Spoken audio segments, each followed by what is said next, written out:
နိုင်ငံတော်ရဲ့စီးပွားရေးဖွံ့ဖြိုးတိုးတက်မှုကိုအထောက်အကူပြုနေတဲ့အာမခံအလုပ်သမားများရဲ့ကျန်းမာရေးဆောင်ရှောက်မှုများကိုအခမဲ့ဆောင်ရွက်ပေးနေတဲ့ဂရင်းတရားဆန်ထန်းတပင်အလုပ်သမားစေယုံကြီးမှာစေကူတာမှုခံယူနေကြတဲ့လူမှုဖူလုံရေးအကျုံးဝင်လုပ်သားများကိုအလုပ်သမားညွှန်ကြားရေးဦးစီးဌာနလူမှုဖူလုံရေးအဖွဲ့တို့မှတာဝန်ရှိသူများက AB28 ရက်ကတွားရောက်ကြည့်ရှုအားပေးခဲ့ပါတယ်။သတင်းပြေဆုံးကိုရန်ကုန်သတင်းဌာနခွဲကဆက်လက်တင်ပြပေးမှာဖြစ်ပါတယ်ခင်ဗျာ။နိုင်ငံတော်ရဲ့အဓိကကုန်ထုတ်စွမ်းအားစုဖြစ်တဲ့အလုပ်သမားများရဲ့လူမှုဘဝလုံခြုံရေးနှင့်ကျန်းမာရေးစောင့်ရှောက်မှုတွေကိုပုံမခန်းစားရရှိစေဖို့အတွက်စေကူတာမှုပေးတာနဲ့ပတ်သက်ပြီးသိရှိရမှာပါထန်းတပင်အလုပ်သမားစေယုံဝန်ထမ်းတွေကိုသွေးဆောင်ပွဲလုပ်ပြီးတော့ပြည်ထောင်စုဝန်ကြီးကလိုအပ်တာတွေကိုမှာကြားခဲ့ပါတယ်။ထွေထွေကုသဆောင်ခွဲစိတ်ဆောင်အယိုးဆောင်နားနှာခေါင်းလေချောင်းဆောင်နဲ့သွားနေကြရင်းဌာနတွေရှိပါတယ်။ပြင်မလူနာအနေနဲ့ကတော့309ဦးနဲ့အတွင်းလူနာအနေနဲ့က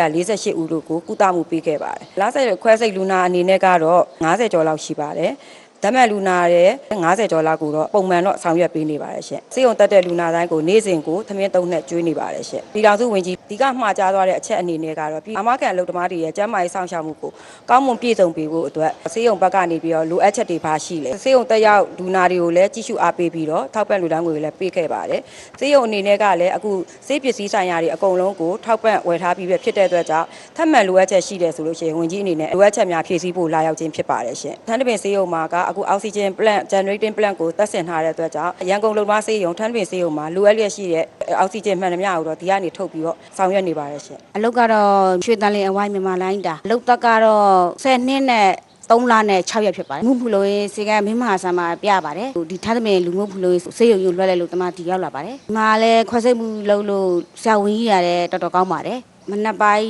ဘရိတ်ဖက်လည်းကျွေးပါတယ်နေ့လယ်စာလည်းကျွေးပါတယ်ညလယ်စာလည်းကျွေးတယ်ကြောက်လည်းကျွေးပါတယ်ကော်ဖီလည်းတိုက်ပါတယ်မျိုးနယ်စုဆက်ယုံကျမတို့ကအလုပ်စဝင်ကြတဲ့လူမှုဖူလုံရေးဝင်ထားပါတယ်ဒီမှာလာရောက်ပြသရတဲ့အတွက်လူမှုဖူလုံရေးကပဲယူဆောင်လာရတာပဲဖြစ်ပါတယ်ရှင်စေယုံတက်နေတဲ့အလုပ်သမားလူနာတွေကိုလာရောက်အားပေးစကားပြောကြတဲ့ပြည်ထောင်စုဝန်ကြီးကိုလည်းကျေးဇူးတင်ရှိပါတယ်ဒီစေယုံမှာတော့ငွေကုန်ကြေးကြမရှိပါဘူးအခုလုံနေတဲ့စေယုံကတော့ဘိုးဖီးစေယုံမှာလူမှုဖူလုံရေးစေကံကောင်းစီကိုတွားလိုက်တာကောင်းစီကနေပြီးတော့အကျိတ်ကခွဲရမှာမို့လို့တဲ့ဆိုပြီးတော့ဒီထန်းတပင်အလုပ်သမားစေယုံယူလွှဲလိုက်တာပါကျမအကျိတ်ကဘယ်ဝညာကိုခွဲရတာမို့လို့ခွဲပြီးတော့ပါပြီအခုကျန်လဲကျမ်းမှာပါပြီအာမခံလုပ်သားများအားရက်အလိုက် OPT ကြီးစုပေးမှုနဲ့ခွဲစိတ်မှုများကိုလည်းဆောင်ရွက်ပေးနေပါတယ်ထန်းတပင်စေယုံမှာအနေနဲ့ကတော့စေကူတောက်ဆောင်ဆိုလို့ရှိရင်တော့ OPT ကိုတနင်္လာဗုဒ္ဓဟူးနေ့ကိုကြီးစုပေးပါတယ်ခွဲစိတ်ဆောင်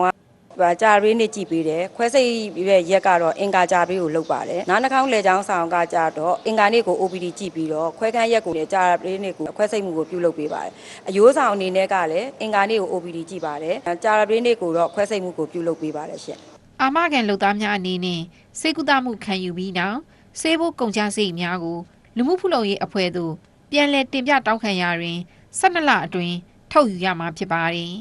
စေဖို့ကုန်ကြငွေတွေကတော့ရခင်ကကြတော့3လအတွင်းအခုကတော့12လအတွင်းကိုတော့ပြန်လဲထုတ်ပေးပါတယ်12လကျော်ရင်တော့မိသည့်အကြောင်းပြချက်နဲ့မှတော့ပြန်လဲမထုတ်ပေးတော့ပါဘူးစေဖို့ပြန်လဲတင်ပြတောင်းခံတဲ့အခါမှာအာမခံအလုပ်သမားတွေကိုတော့30အထိဆိုရင်ကျမတို့အနေနဲ့ကအပြည့်ပေးအမ်းပါတယ်ရာခိုင်နှုန်းသတ်မှတ်ထားပါတယ်အမြင့်ဆုံးကတော့300ဖြစ်ပါ100ဘလောက်ပဲကြော20ရာခိုင်နှုန်းနဲ့ဆက်လက်ပေးအမ်းတာဖြစ်ပါတယ်ရှင်ရန်ကုန်တိုင်းဒေသကြီးတွင်လူမှုဖူလုံရေးဝင်ထားတဲ့အကျုံးဝင်အာမခံလုပ်သားဦးရေ10,900 ကျော်ရှိပါတယ်လူမှုဖူလုံရေးစေယုံအနေနဲ့တာမွေအလုပ်သမားစေယုံကြီးထန်းတပင်အလုပ်သမားစေယုံကြီး2ခုရှိပြီးစာချုပ်စေကံ53ခန်းလူမှုဖူလုံရေးအဖွဲ့ပိုင်စေကံ22ခန်းရှိတယ်လို့သိရှိရပါတယ်ရှင်